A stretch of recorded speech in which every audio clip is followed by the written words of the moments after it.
Abbas Gallyamov, a former speechwriter for Russian President Vladimir Putin, is facing up to 10 years in prison after being accused of discrediting Russia's armed forces. Gallyamov's name appeared in the Russian Interior Ministry's online registry of wanted persons last week, and he is suspected of making statements that criticize Moscow's war in Ukraine. According to Resides, a group that monitors the rights of online journalists, Gallyamov gave an interview with Ukraine's 1+1 Television's YouTube project in April 2022, discussing alleged war crimes committed by Russian troops in the Ukrainian cities of Bucha and Kramatorsk. The investigation against Gallyamov was launched on January 18, and his name was added to the wanted list on February 17, more than 1 month before it appeared on the ministry's website.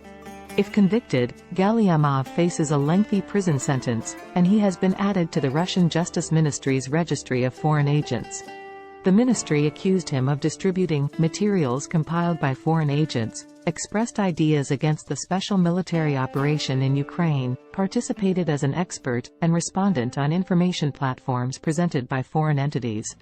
Gallyamov, who currently resides in Israel, worked as a speechwriter for Putin from 2008 to 2010 and was a deputy chief of the administration of then-president of Russia's Republic of Bashkortostan Rustem Khamitov from 2010 to 2014. In a recent interview with RFE/RL, Gallyamov suggested that the ongoing unprovoked invasion of Ukraine may lead to a revolution in Russia. He also reflected on his time as a member of Putin's speechwriting team, saying that at that time, nobody could have predicted that Russia would turn into some kind of fascist state, as it is now. The case against Gallyamov has sparked widespread condemnation from human rights groups and free speech advocates, who say that the charges are politically motivated and are designed to silence any criticism of the Russian government's actions in Ukraine.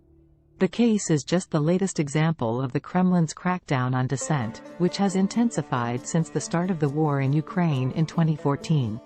Returning to the case of Abbas Gallyamov, it is important to note that his situation is just one example of the broader pattern of government repression and censorship in Russia.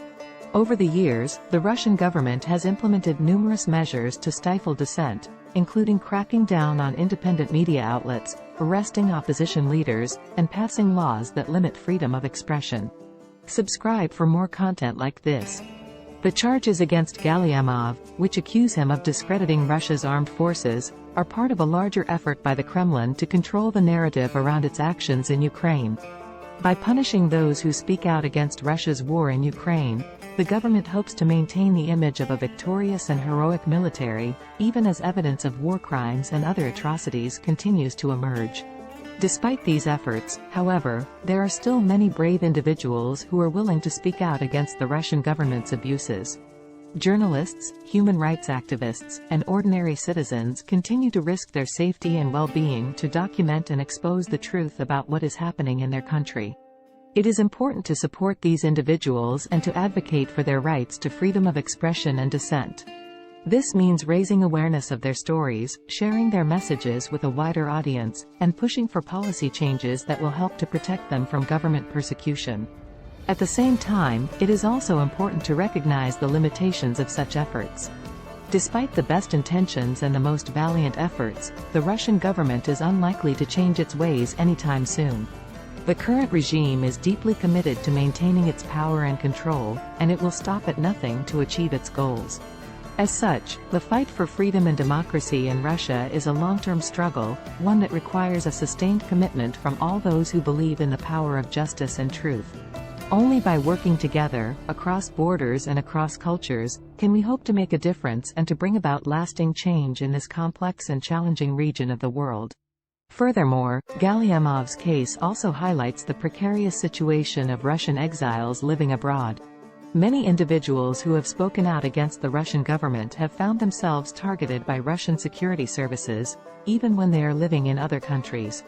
There have been numerous instances of Russian exiles being attacked, poisoned, or otherwise threatened by agents of the Kremlin. The most high-profile of these cases was the poisoning of former Russian spy Sergei Skripal and his daughter in the UK in 2018, which was widely believed to have been orchestrated by Russian intelligence. The case of Gallyamov, who is currently residing in Israel, underscores the need for greater international cooperation and solidarity in the fight against authoritarian regimes like the one in Russia. It is not enough for individual countries to simply condemn Russia's actions and impose sanctions. Instead, there needs to be a concerted effort to work together to protect those who are most vulnerable to government persecution. This can take many forms, from offering asylum to exiles to providing funding and other resources to organizations that support human rights and democracy in Russia. It can also involve putting pressure on the Russian government through diplomatic channels and other means, such as targeted sanctions or restrictions on trade.